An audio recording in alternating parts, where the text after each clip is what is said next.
नमस्कार, मैं डॉक्टर सुलोचना। आज हम व्यवहारवाद की उत्पत्ति व उसके विकास के बारे में अध्ययन करेंगे। व्यवहारवादी जो क्रांति है उसका उद्भव परंपरागत जो विज्ञान है उसकी प्रतिक्रिया फलस्वरूप हुआ। परंपरागत राजनीति जो विज्ञान है उसमें व्यक्ति, राज्य, सरकार और मूल्यों पर अत्यधिक बल दिया जाता था।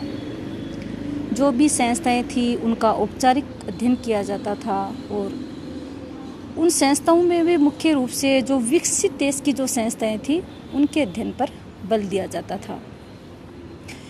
कहने का अभिप्राय यह है कि जो परंपरागत जो राजनीति विज्ञान थी उसकी जो अध्ययन जो पद्धतियाँ थी वो भी अवैज्ञानिक थी। उसमें वैज्ञानिकता का कहीं कोई पुट नहीं था और उसकी जो विषय जो क्षेत्र था वो भी काफ़ी संकीर्ण था और इसी की प्रतिक्रिया स्वरूप व्यवहारवाद का उद्भव हुआ।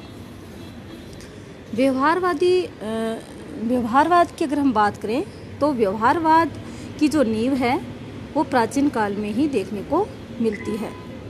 चाहे वो प्लेटो हो, अरस्तु हो, मैकियावली हो, होब्स और लोक रूसो, इन सब विचारकों ने मानव व्यवहार का अवलोकन किया है। अगर हम बात करें जो संवेदनावादी जो विचारक हैं होब्स, लोक रूसो, उन्होंने तो पूरा मानव स्वभाव है और उसका जो व्यवहार है उसका बहुत ही विस्तृत अध्ययन किया। तो कहने का अभिप्राय है कि व्यवहारवाद है उसका उद्भव है वो प्राचीन काल से ही देखने को मिलता है। लेकिन इस व्यवहारवाद को जो गति जो प्रदान की है वो की है, उसको जो विकसित जो किया है वो किया है बेजोट है, जेम्स ब्राइस है, लोवेल है, मैक्स वेबर है, इन विचारकों ने। 1908 में एक पुस्तक ग्राहम वालेस ने लिखी थी, ह्यूमन नेचर्स इन पॉलिटिक्स, और आर्थर जो बेंटले हैं उनकी भी एक पुस्तक है द प्रोसेस ऑफ गवर्नमेंट।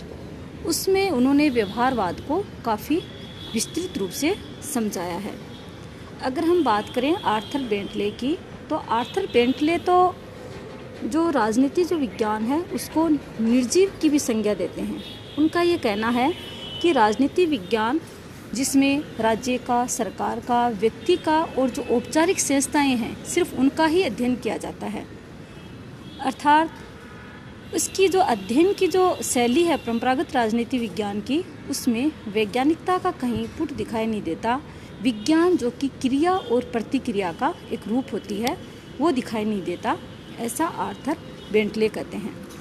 और इसी को मद्देनज़र रखते हुए आर्थर जो बेंटले हैं उन्होंने राजनीतिक जो प्रक्रियाएं हैं उनका पता लगाया और इनका पता लगाने के लिए उन्होंने जो समूह है उसके अध्ययन पर अत्यधिक बल दिया और जो अध्ययन जो विधियां हैं उन पे भी अत्यधिक बल दिया। अध्ययन जो विधियां हैं उनके माध्यम से विभिन्न जो राजनीतिक संस्थाएं हैं उनके प्रति लोगों की कैसी प्रतिक्रिया होती हैं उस पर भी बल दिया। इसके पश्चात हम देखते हैं कि 1925 में चार्ल्स मेरियम, उनकी एक पुस्तक है न्यू एस्पेक्ट ऑफ पॉलिटिक्स, उसमें उन्होंने राजनीतिक व्यवहार के अध्ययन पर अत्यधिक बल दिया। अर्थात व्यक्ति है वो अपना व्यवहार किस प्रकार बदल लेता है परिस्थितियों के अनुरूप। अब आगे हम बात करते हैं, जैसे लासवेल है, कैटलिन है, जो कि शिकागो संप्रदाय के सदस्य के रूप में जाने जाते हैं ये लोग। उन्होंने अनुभववाद व व्यवहारवाद का काफ़ी समर्थन किया और व्यवहारवाद में उन्होंने शक्ति संबंधों का भी अध्ययन किया। अर्थात किस प्रकार जो देश हैं वो शक्ति संबंधों से एक दूसरे से बंधे हुए हैं। फिर अमेरिकन जो विद्वान हैं उन्होंने भी व्यवहारवाद को अत्यधिक विकसित किया। व्यवहारवादी जो विज्ञान है उसको एक बौद्धिक प्रवृत्ति के रूप में भी देखा जा सकता है, एक बौद्धिक आंदोलन के रूप में भी देखा जा सकता है और उसमें मुख्य रूप से अमेरिका में इसका काफ़ी विकास हुआ। आगे हम देखते हैं कि जैसे डेविड ईस्टन हैं, लॉसवेल हैं, कोलमैन हैं, साइमन हैं, बेंटले हैं, चार्ल्स मेरियम हैं, ग्राहम वालेस हैं।